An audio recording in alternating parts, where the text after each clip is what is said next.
श्रद्धा और सबरी परिवार के सभी सदस्यों को मेरा नमस्कार। आज जो मैं आपको प्रसंग सुनाने जा रहा हूं वो पुनः इस बात को स्थापित करता है कि जो सच्चे संत होते हैं वो समय, जगह और देह से परे होते हैं। और यही बात साईं बाबा के लिए भी सही साबित होती है, क्योंकि बाबा भी जब भी, जहां भी, जैसे भी चाहते थे अपने भक्तों की समस्याओं का समाधान उन्हें दे दिया करते थे और आज भी देते रहते हैं।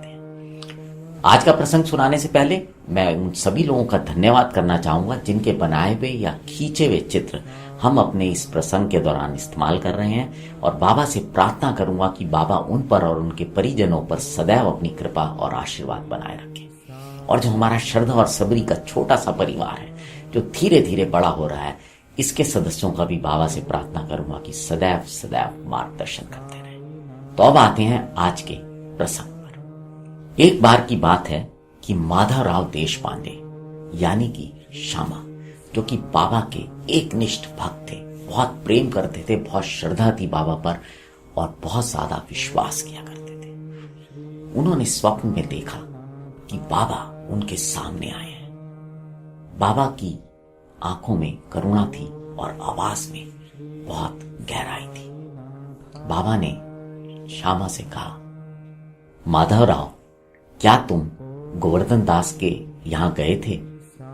उनकी माताजी का देहांत हो गया है, हमें उनके घर जाना चाहिए। स्वप्न में बाबा का आदेश सुनकर माधवराव की आंखें खुल गईं। उनका मन तो बेचैन था, लेकिन कहीं ना कहीं उन्हें लग रहा था कि बाबा ने जो संकेत दिया है ये किस बात का है। फिर थोड़ी देर बाद उन्होंने सोचा कि बाबा ने जो भी मुझे आदेश दिया है मैं उसका पालन करूंगा, क्योंकि स्वप्न में ही सही पर बाबा ने जो कहा है उसके कुछ मायने होंगे। और ऐसा सोचकर उन्होंने निर्णय लिया कि वो आज गोवर्धन दास जी के घर जाएंगे।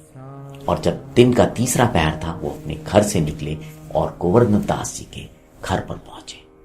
गोवर्धन दास जी के घर के बाहर एक अजीब सा सन्नाटा था और वातावरण में थोड़ा सा शोक था।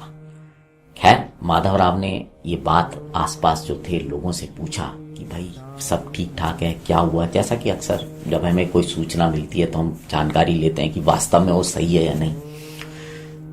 तो श्यामा को पता चला लोगों से कि गोवर्धन दास जी की माता जी का देहांत जो है वो 2 दिन पहले हो चुका है। अब ये सुनना था और श्यामा हैरान हो गए कि किस प्रकार से बाबा ने स्वप्न में आके उनको ये संदेश दिया, उनको ये आदेश दिया कि वो गोवर्धन दास जी के घर जाएं और उनको सांत्वना दें। जो बात उन्हें स्वप्न में बताई गई थी वह बिल्कुल सत्य निकली। यह कोई संयोग नहीं था, यह था साईं बाबा की सर्वज्ञ दृष्टि, भक्तों के दुख की पहले से अनुभूति और यह संदेश कि मैं केवल देह नहीं चेतना। और यह प्रसंग हमें यह भी संदेश देता है कि बाबा भले आज देह के रूप में नहीं है, लेकिन आज भी वो अपने भक्तों का, जो बाबा पे श्रद्धा रखते हैं, विश्वास रखते हैं, उन सभी लोगों के कल्याण के लिए हमेशा चिंतित रहते हैं, उनका ध्यान रखते हैं। और हाँ, यह भी जरूरी नहीं कि वो देह के रूप में नहीं है तो वो संदेश नहीं दे सकते। जैसा कि मैंने पहले कहा था, उनके लिए कोई बाधा नहीं है। वो आज भी अगर कोई आपको आदेश देना चाहे, कोई संदेश देना चाहे, तो स्वप्न में आके उसके माध्यम से आपको दे सकते हैं। तो इसलिए अगर आप बाबा पे श्रद्धा रखते हैं, विश्वास रखते हैं, तो धैर्य रखिए। वो आपकी बातें भी सुनते हैं, आपको भी देखते हैं और आपके प्रेम को भी देखते हैं।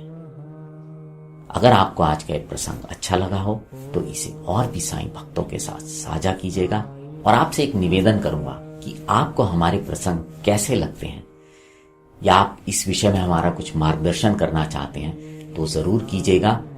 कमेंट में इस बात को लिखिएगा ताकि हम उस चीज को और बेहतर तरीके से आपके सामने ला सके। और आज का जो प्रसंग मैंने आपको सुनाया है ये सन 1923 की अंक 7 जो साईं लीला मैगजीन है उससे लिया गया है।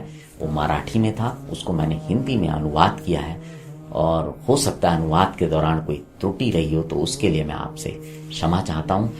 अब आपसे विदा लेता हूं। जुड़े रहें श्रद्धा और सबरी के साथ। नमस्कार।